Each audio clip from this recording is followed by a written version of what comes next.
আপনি কি জানেন সমাজের বড় সমস্যাটা কি?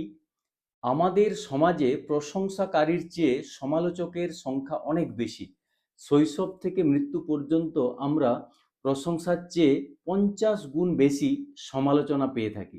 সমস্যাটা হলো পজিটিভ কথা বলা তেমন মজার নয়।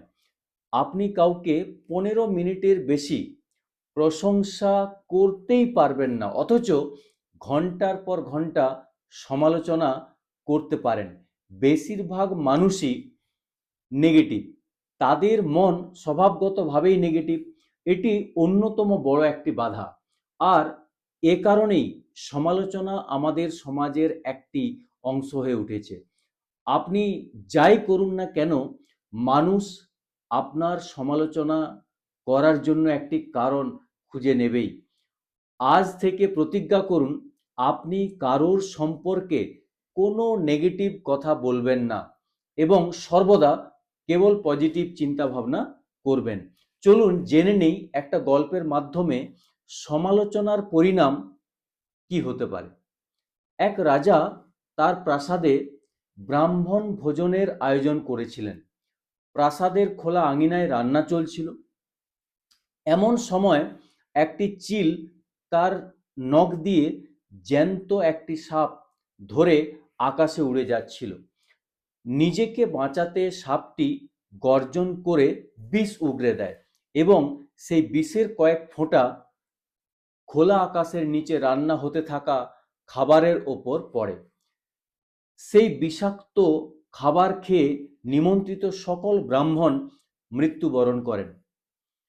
রাজা যখন এই খবর জানতে পারলেন, তিনি ব্রহ্মহত্যার পাপে অত্যন্ত শোকাহত হলেন। এদিকে যমরাজ দ্বিধায় পড়ে গেলেন যে এই মহাপাপের দণ্ড আসলে কাকে দেওয়া উচিত? রাজাকে, যে কারণ তিনি নিমন্ত্রণ করেছিলেন; রাঁধুনি, কারণ তিনি রান্না করেছিলেন; চিল বা সাপ, যারা এই বিষক্রিয়ার কারণ? দীর্ঘদিন যমরাজ কোনো সিদ্ধান্তে পৌঁছাতে পারেননি, কারণ কারোর উদ্দেশ্যই খারাপ ছিল না। কিছুদিন পর একদল ব্রাহ্মণ রাজার সাথে দেখা করতে আসছিলেন। পথে তারা এক মহিলার কাছে প্রাসাদের রাস্তা জানতে চায়। মহিলাটি রাস্তা দেখিয়ে দিয়ে বিদ্রূপের সুরে বললেন, একটু সাবধানে যাবেন ভাই, ওই রাজা কিন্তু ব্রাহ্মণদের খাবারে বিষ দিয়ে মেরে ফেলেন। মহিলাটি এই কথা বলা মাত্রই যমরাজ সিদ্ধান্ত নিলেন যে ব্রাহ্মণ হত্যার সমস্ত পাপ ওই মহিলার ওপর পড়বে। যমদূতরা অবাক হয়ে কারণ জানতে চাইলেন। তখন যমরাজ বললেন, কোনো ব্যক্তি যখন পাপ করে তাতে সে আনন্দ পায়, কিন্তু ব্রাহ্মণদের মৃত্যুতে রাজা, রাঁধুনি বা চিল, সাপ কেউ আনন্দ পায়নি।